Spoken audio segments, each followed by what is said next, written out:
I really love a good brownie, and there are plenty of gluten-free brownies available to you online or in store, anything like that.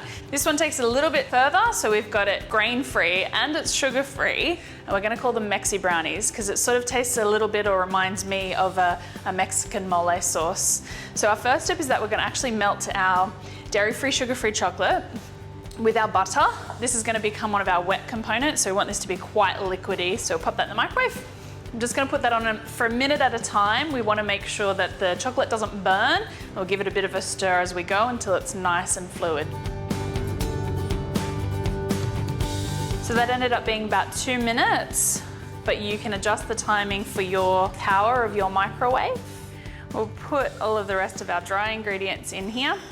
So we've got our raw cacao, so just a less processed version, no sugar in there.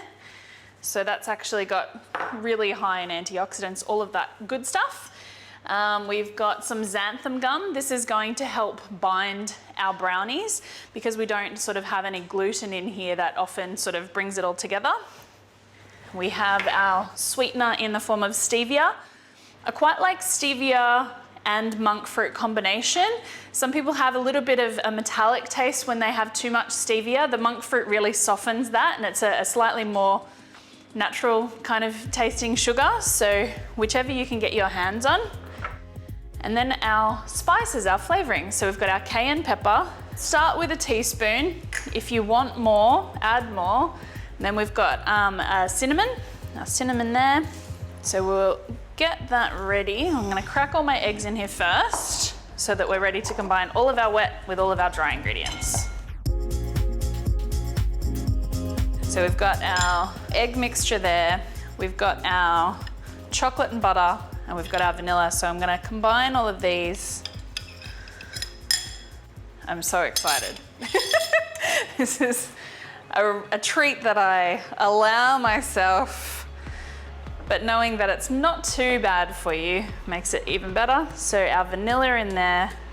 Who says you have to be chocolate or vanilla? You can be both. And then we can combine our melted chocolate and butter. So all of that deliciousness in the big bowl. We want to make sure that there's no dry bits left.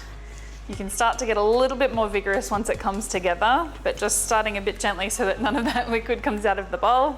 And as the cocoa, or the cacao rather, is hitting the liquid, the aroma is already exciting my palate. So I've just buttered and lined my tray.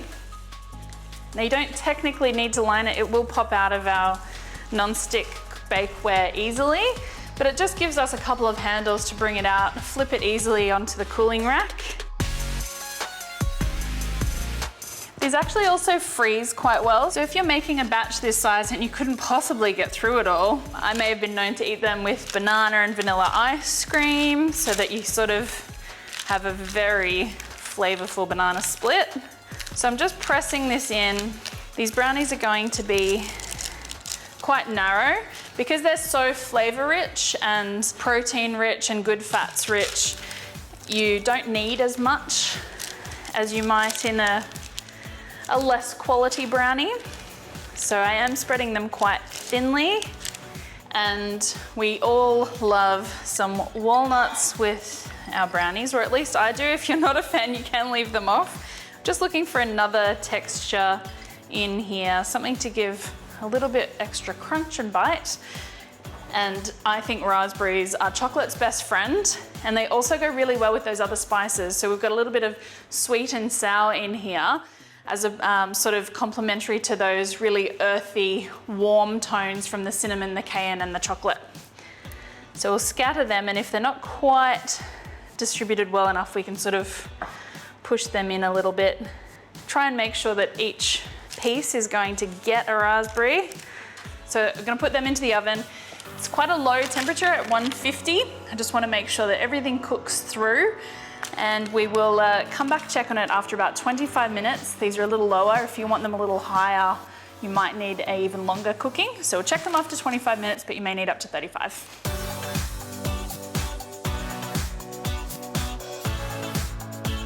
So I've let our gorgeous, really beautiful and fragrant Mexi brownies cool up to half an hour. It's just gonna make them a little easier to cut.